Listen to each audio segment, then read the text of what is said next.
We start this half hour with a sensitive topic that is likely affecting more people than you think. October is Domestic Violence Awareness Month. It is. Jamie Starkey with the Family Service of Roanoke Valley joins us remotely to share the important warning signs you need to look out for and so much more. Good morning, Jamie. Thank you for joining us.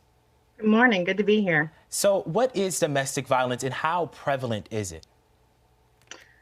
Domestic violence is any combination of physical, emotional, financial, or sexual abuse in a romantic relationship. On average, nearly 20 people per minute are physically abused by an intimate partner in the United States. That equates to about 10 million men and women each year. Well, that's what's most interesting. Yesterday in our conversation, we talked about how emotional abuse is a bit more common.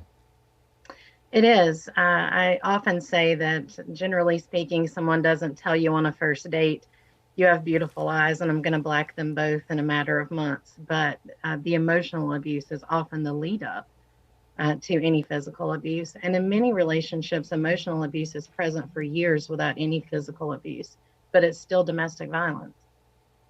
So how can someone recognize domestic violence in their own relationship or in a relationship of someone that they care about? Domestic violence is always an issue of power and control. If one person in a relationship is attempting to have power over or control the other person, that's a pretty clear indicator. Signs can look like very controlling behavior, controlling where someone goes, who they are with, minimizing relationships with supportive people like friends and family, name calling, financial control.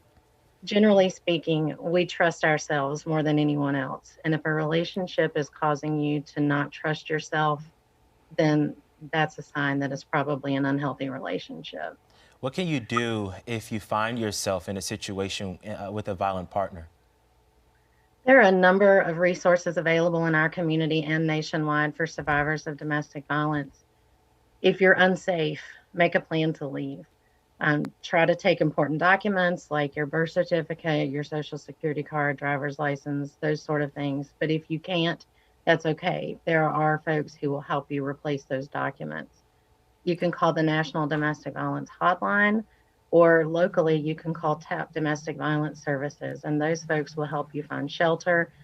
They also have services that help you with things like navigating the court system, or providing support groups for victims of domestic violence so that they can begin the healing process.